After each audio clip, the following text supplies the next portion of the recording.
That's what Okay, gives Scott, everybody Scott hope. will do that. That's Yeah. easy for Scott. We got a great team, sir. Yeah. That's good. How about we go to Marco? You can talk a little bit about what's going on, and Well, go ahead. yeah, Mr. President. I don't know if one day perhaps the entire story will be told about the events of yesterday, but suffice it to say, it's not an exaggeration that none of it would have been possible without the President of the United States being involved.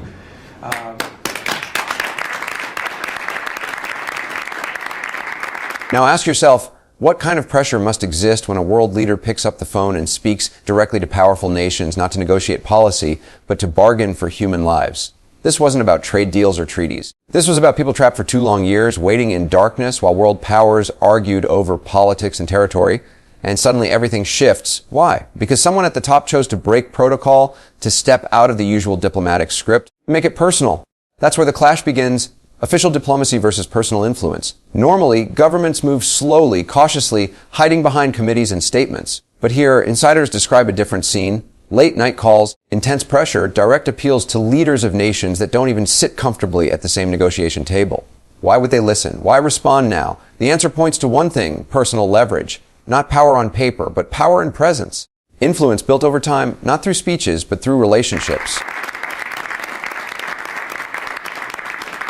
It really began with your trip to the Middle East, where these relationships were forged with partners in the region, personal relationships, close relationships that created the foundation where all this was possible. Where I think this really took a turn. Remember, a month ago, no one thought this was possible. Where it really took a turn about a month ago, less than a couple weeks ago, is when we were at the United Nations, and you convened an historic meeting, not simply of Arab countries, but of Muslim-majority countries from around the world, including Indonesia was there, Pakistan was there, and created this coalition behind this plan.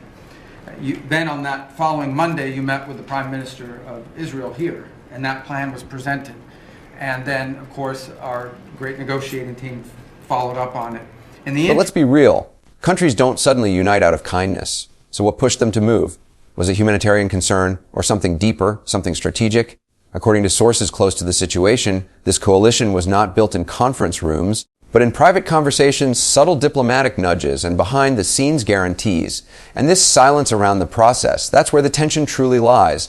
Why would powerful nations agree to coordinate without any public recognition or political credit? Something powerful must have been at stake: influence, leverage, or future favors. And here's where the clash becomes interesting. Everyone involved wanted the outcome, but none wanted to appear too involved. That's a political balancing act. Publicly, leaders maintain careful neutrality, but inside private diplomatic channels, they align just enough to keep the operation moving. It's like watching a high-level chess game where each player appears calm, but every move is calculated for long-term advantage. Is this humanitarian action or political investment? Because make no mistake, every country that joined this quiet alliance expects something in return. In the interim, again, perhaps the stories will be told, perhaps they will never be told. The President had some extraordinary phone calls and meetings that required a high degree of intensity and commitment, and made this happen.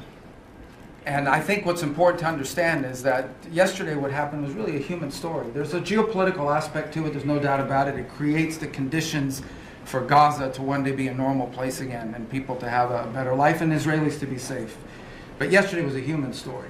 And because of the work you put in, and honestly, not only is there no other leader in the world that could have put this together, Mr. President, but frankly, I don't know of any American president in the modern era that could have made this possible. Because of the actions you have taken unrelated to this, and because of who you are and what you've done and how you're viewed. And this weekend, because of that, at some point very soon, we are going to see 20 living human beings emerge from the darkness into the light for the first time in 2 years.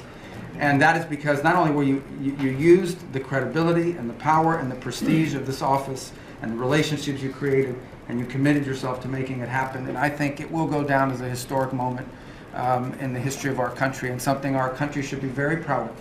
That we have a president that's committed to not just peace, but to the human aspect of reuniting these families.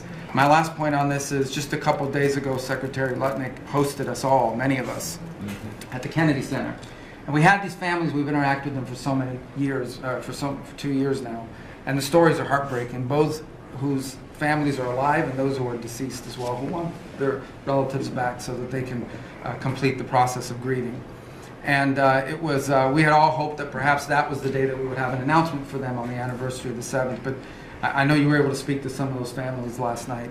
And I just hope the whole nation understands how incredibly proud they should be of their president and of their country for the role that they've played. And I don't want to let this moment pass, Mr. President, without also noting the incredible work of Steve Witkoff and Jared Kushner. Yeah. They're an incredible team working together, facing some substantial impediments to even being there this weekend and doing it. Let me just leave it at that. And they've done a great job on your behalf, Mr. President. They deserve a tremendous amount of credit. But thank you for what you've done for the world. For the world. Thank you very much, Michael. I appreciate it. I think because we have a very busy day with all that's going on, what we'll do is maybe just a few of you raise your hand if you'd like to say something don't talk too long. He's doing such a great job. So good that he could talk all day. That's the problem, right? But go ahead. And what we'll do is just take a few hands, and then we'll go back to getting peace done. Okay? We'll go a little bit quicker. We'll take